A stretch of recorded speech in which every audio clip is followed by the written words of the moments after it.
Good morning সবাইকে। এখন ঘড়িতে ইন্ডিয়ান টাইম ভোর 5:30, বাংলাদেশের টাইম 6টা। চট করে রেডি হয়ে বাসা থেকে বের হলাম আশিঘাটে যাওয়ার জন্য। উদ্দেশ্য ছিল একটাই, ভোরের আরতি দেখা। আমাদের এক বাংলাদেশি ছোট ভাই নাম ঋত্বিক, ওকে অনেক প্যারা দিয়ে বাসার সামনে আনা হলো আমাদের সাথে যাওয়ার জন্য।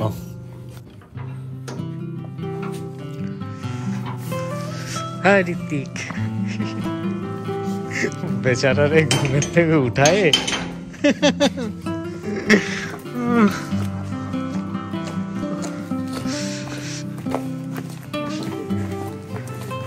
ঋত্বিক, কি তোমার দিদি তোমার ঘুমোতে দিল না?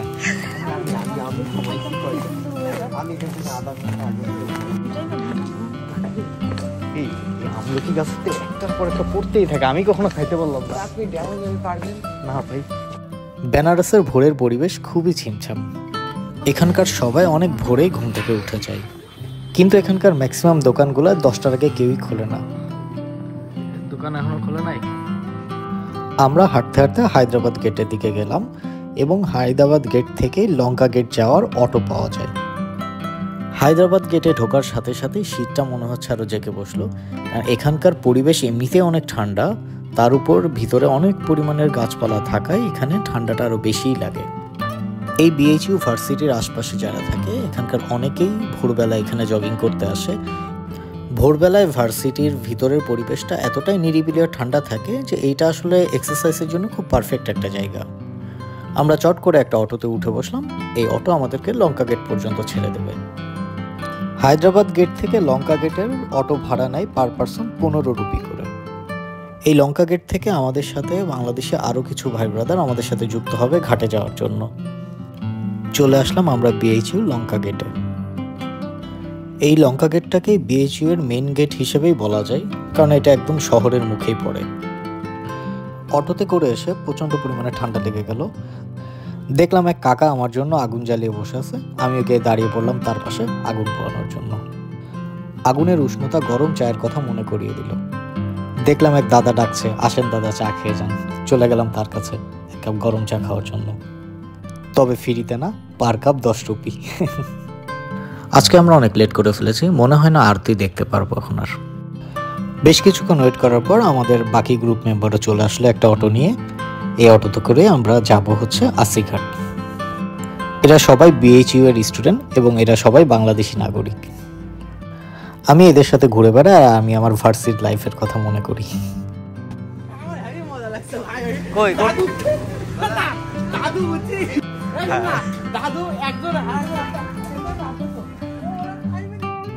এই বেনারসে একটা জিনিস খেয়াল করে দেখলাম, এখানে মানুষ বাইকের থেকে স্কুটি বেশি ব্যবহার করে। কেন করে এটা ঠিক জানি না, কিন্তু ম্যাক্সিমাম মানুষজন স্কুটি চালায়। এই ঘাটের আশপাশ দিয়ে এমন বেশ কিছু দোকান বসে, খুব সুন্দর সুন্দর জিনিস পাওয়া যায় মাঝে মধ্যে এখানে।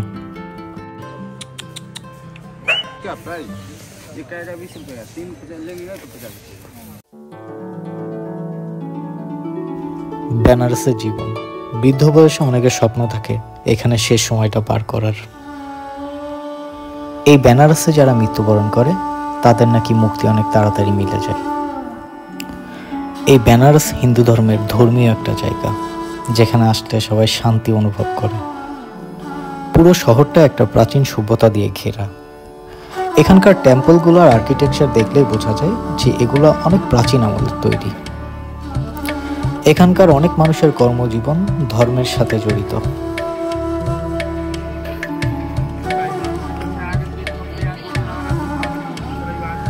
এই বেনারসে প্রচুর পরিমাণের ফরেনার দেখা যায়, যারা এখানে শুধুমাত্র এখানকার কালচার আর আর্কিটেকচার দেখতেই আসে। এখানকার মানুষের জীবনযাপনের ধরন আমাদের থেকে একটু আলাদা। দূর দূরান্ত থেকে অনেক লোক আসে এখানে গঙ্গা স্নান করার জন্য। বসে গেলাম এমন একটা গ্রুপের মধ্যে, এখানে সবাই বেশ বয়স্ক এবং সবাই বেনারস ঘুরতে আসছে। হিন্দিতে একটা কথা আছে, ইশক কা শহর হে বেনারস।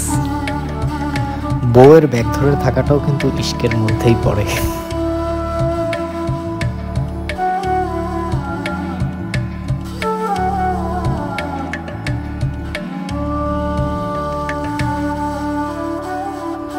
এই কনকনে ঠান্ডার মধ্যে ভোরবেলায় মানুষ গঙ্গা স্নান করে। কথাই বলে মনে ভক্তি থাকলে শরীরে কোনো অনুভূতিই থাকে না, এগুলোই তার কিছুটা প্রমাণ।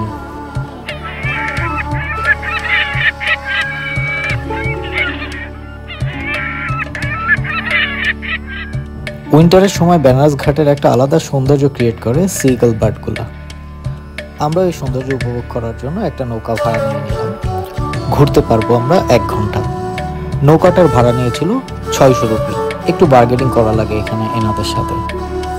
চাইলে আমরা বড় বোট শেয়ারে নিতে পারতাম, সেখানে আমাদের পার পারসন ভাড়া পড়তো 100 রুপি করে।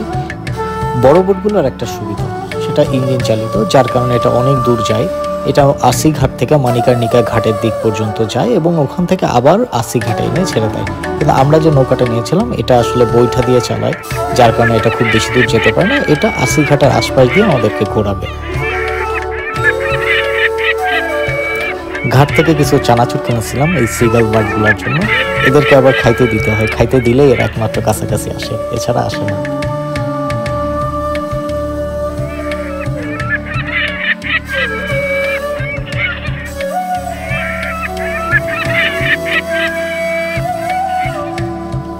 এই ঘাটের অপোজিটেই মিনি রাজস্থান, যেখানে বেশ কিছু উট দেখতে পেলাম। এগুলো ট্যুরিস্টদের ঘোরানোর কাজে ব্যবহার করা হয়। বাংলাদেশের একটা খুব নামকরা সিনেমা ছিল অনেক আগের, নামটা হচ্ছে হঠাৎ বৃষ্টি। সিনেমাটিতে অভিনয় করেছিল বাংলাদেশের খুব নামকরা একজন নায়ক ফেরদৌস। এই উটগুলো দেখে সেই সিনেমার একটা গানের কথা মনে পড়ে গেল। গানটার নাম হচ্ছে সোনালী প্রান্তরে, জানি না সবাই শুনছেন কিনা। এই চর এরিয়াতে আমরা নামছিলাম পাখির খাবার কেনার জন্য। আমরা আরও 1-2 প্যাকেট চানাচুর কিনে নিলাম পাখিগুলাকে খাওয়াবো বলে।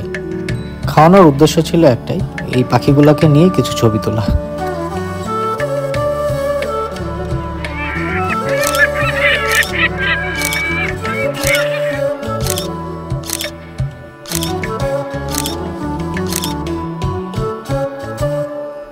সকাল সকাল খুব সুন্দর একটা জার্নি ছিল আমাদের, গঙ্গায় নৌকা ভ্রমণ। ভালো থাকবেন সবাই, দেখা হবে আবার অন্য কোনো এক ভিডিওতে।